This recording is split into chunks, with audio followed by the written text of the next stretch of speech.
नमस्कार दोस्तों, अभी हम आपको बताने जा रहे हैं कि भोजपुरी के एक मशहूर अभिनेता जिनका नाम है गुंजन सिंह।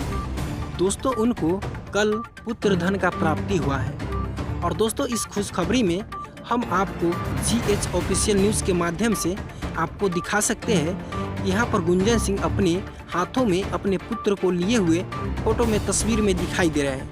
मित्रों, अभी आप लोग पवन सुहाना के साथ में जुड़े हुए हैं और आइए बताते हैं कि भोजपुरी के एक और कलाकार का जन्म हुआ है जो कि गुंजन सिंह के घर में पुत्र के रूप में यहाँ पर प्राप्त हुआ है। और दोस्तों, यह बहुत बड़ी खुशखबरी की बात है कि गुंजन सिंह का पुत्र धन का प्राप्ति हुआ है और यह खबर आपको GH ऑफिशियल न्यूज़ के जरिए दिखाया जा रहा है। और मित्रों, आपको बता दें कि बहुत बड़ी खबर है और आप लोग बताइए कि आप लोग कितना संतुष्ट हैं यह जानकारी से। और चैनल पर पहली बार हो तो चैनल को सब्सक्राइब कीजिएगा।